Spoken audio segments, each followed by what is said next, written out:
Tompo ampitomboina ho anareo anie ny fahasoavana sy ny fiadanana avy amin'Andriamanitra iray sy Kristy Jesosy mpamonjy antsika. Amen. Miaraba antsika rehetra natratra indray ty andro anio ity dia ny zoma 20 volana Jona 522. Ibanjinantsika ny lohahevitra hoe an'ny Tompo ny fahefana. Saorantsika ny Tompo ny amin'ny maraina vaovao omeny antsika fa indrindra azontsika miaona amin'ny indray eto an-tranony ankehitriny. Isaotra sy deran'ny Tompo isika ny salamy 720 ny andinin'ny voalohany hatramin'ny fahatelo. Salamy 720 ny andinin'ny voalohany hatramin'ny fahatelo no iderahantsika n'Andriamanitra. Hitsangana isika. Ampiombona feontsika mpanao salamy isika manao hoe: Jehova ny fahazavako sy famonjena ahy, iza no atahorako? Jehova ny fiarovana mafy ho an'ny aiko, iza no ango vitako? Raha manantona hihinana ny nofoko ny ratsy fanahy, izay fahavaloko sy rafiko, dia izy ihany no tafitohina kalavo. Na dia misy antoko no miady amiko aza, tsy atahotra ny foko. Na dia misy ady miatra amiko aza, dia atoky ihany aho. Amen. Hivavaka isika. Tompo Andriamanitra io, ianao ilay Andriamanitra mpanjaka malaza, Tompon'ny hery sy ny fahefana rehetra, atolotra ho anao ny aja, ny tera, raiso voninahitry ny anaranao izany. Dia rainay ianao Tompo no ny amin'ny famindramponao tsy lany eo amin'ny fiainanay. Dia rainay ianao no ny fitahiana mahagaga sehonao eo amin'ny fiainanay. Dia rainay ianao no ny amin'ny fahasoavana tsy takatry ny saina heverina, atolotra ho anay isan'andro. Fa na dia izao maraina vaovao izao ihany aza, dia fanomezana avy aminao Andriamanitra izany.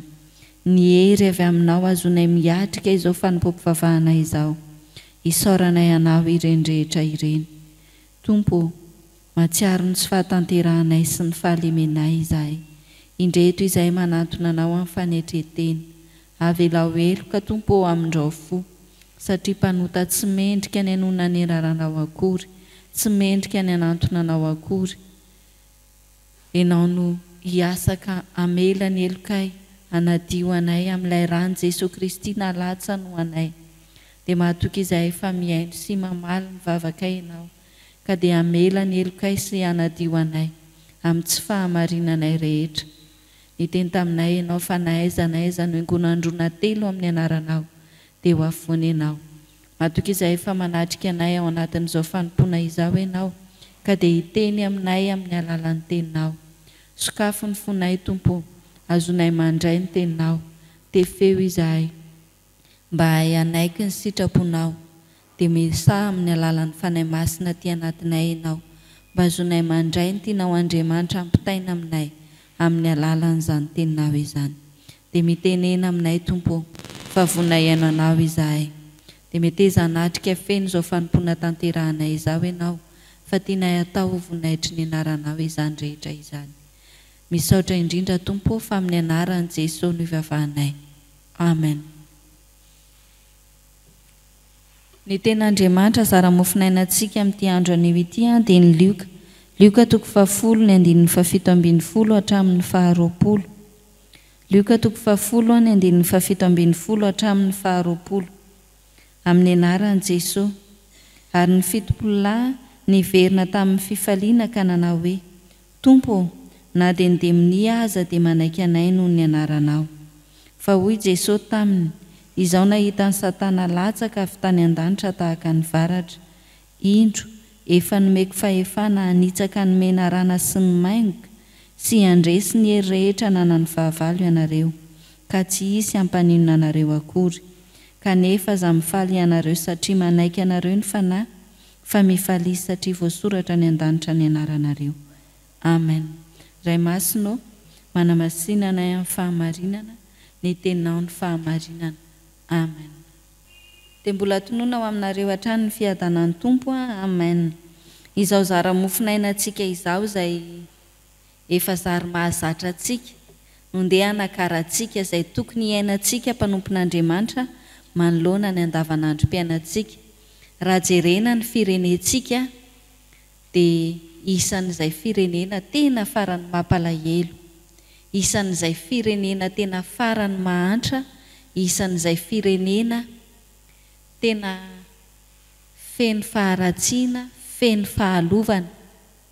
Fa ny zavatra mahagaga mbola mahita olona feno fiadanana ihany isika, mbola mahita olona feno fifaliana ihany isika. Fa rehefa mandeha ny andalana eny a, dia ny akamaroan'ny malagasy a dia olona miasa saina, olona very hevitra, olona malahelo lava, misy adi-panahy mafy hatrehany. Fa rehefa mifanena amin'ny kristianina dia mananolana ary izy, dia hitantaratra eny amin'ny fiainany ihany hoe manana fanantenana izy, manana fifaliana ao anatiny manokana izy.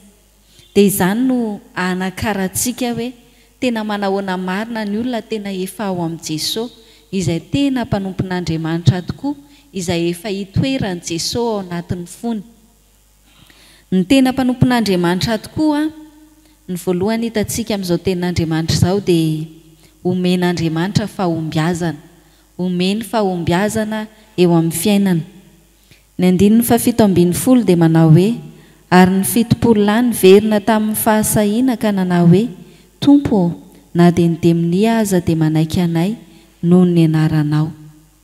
Izaho nahita ny Satana latsaka avy tany an-danitra tahaka ny varatra, indro efa nomeko fahefana hanitsaka ny menarana sy ny maingoka sy handresy ny heriny rehetra nanany fahavalo ianareo ka tsy hisy hampaninona anareo akory. Hery lehibe ho antsika mpanompon'Andriamanitra izany.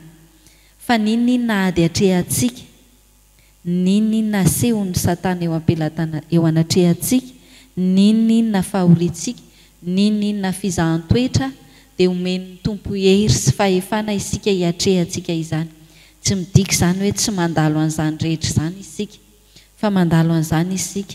Saingy izao Jesosy no mampahery, Jesosy no manome antsika ny hery sy ny fahefana rehetra azontsika mandresy ireny rehetra ireny. Ambarany tapany faharoa eo amin'ny 7:70 hoe, ka tsy hisy hampaninona anareo akory.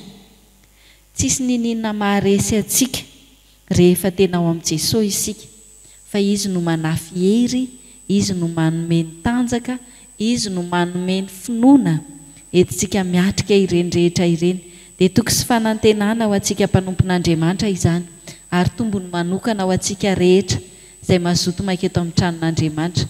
Mahafoy ny fotoanantsika, mahafoy ny fandriana mafana, indrindra mahafoy izay mety mbola hadidy sy andraikitra rehetra tokony ho hatrehana noho izao maraina izao. Kanefa dia afoitsika izany, azontsika miaona amin'Andriamanitra, dia ataovy tombony ho anao ny andrenesanao isa-maraina ny tenin'Andriamanitra hoe, eo Jesosy, manafy hery ho anao, manome ho anao ny fahefana, anitsahanao ny menarana sy ny maingoka, anitsahanao, andresenao ny hery rehetra nanany fahavalo eo anoloan'ny fiainanao. Dia olona feno fifaliana, feno fiadanana, indrindra feno fanantenana ianao hiatrika izao tontolo andro izao. Ka na inona miseho ao amin'ny fiainanao dia ho amin'ny fifaliana sy ny fanantenana no hiatrehanao izany. Fa tsy fahombiazana fotsiny nomen'ny Tompo ny mpanompo ny tena mahatoky azy, fa fifaliana indrindra koa. Omeny fifaliana ny mpanompony. Le 7:70 teo dia hoe, niverina tamin'ny fifaliana teo amin'i Jesosy. Izany hoe rehefa nandresy nisy fahombiazana ny fiainany reto apôstôly reto, dia miverina amin'ny fifaliana ao amin'i Jesosy izy. Feno fifaliana, feno fahasambarana ny fiainana satria nandresy teo amin'ny ady rehetra ny tanterahana. Fa eto amin'ity izao tontolo izao ity no hiatrehantsika ny ady amin'ny Satana. Dia ambarany le 7:20 teo hoe,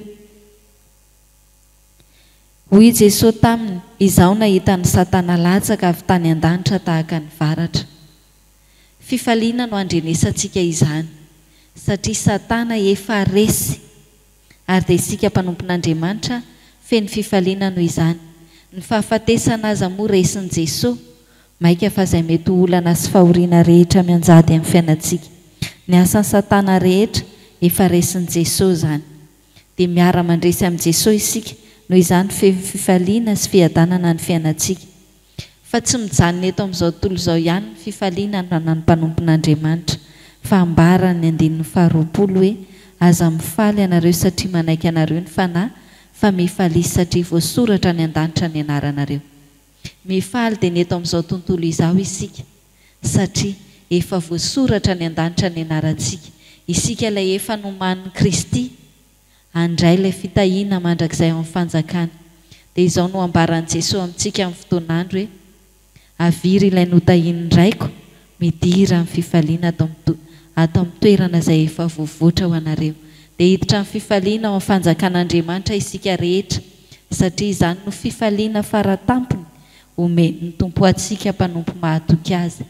Dia ho feno fifaliana sy fiadanana ny fiainantsika satria tsy amin'izao fiainana izao ihany no anatenantsika ny Kristy sy ny fandreseny fa amin'ny ho avy indrindra koa dia ilay fiainana ao aoriana ny fahafatesana.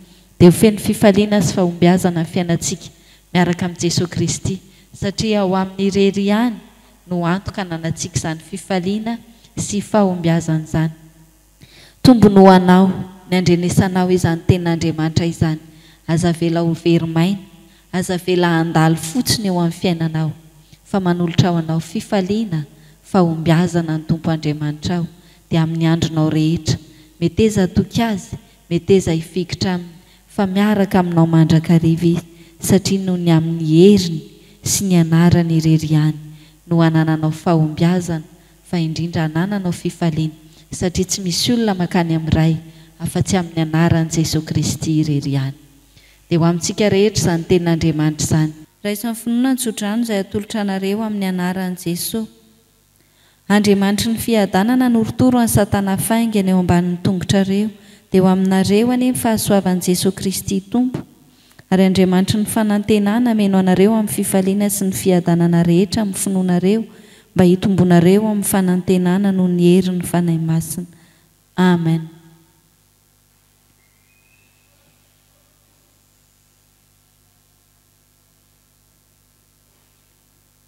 Ho an'Andriamanitra irery ihany ny voninahitra amin'ny anaran'ny Ray sy ny Zanaka ary ny fanahy masina. Amen.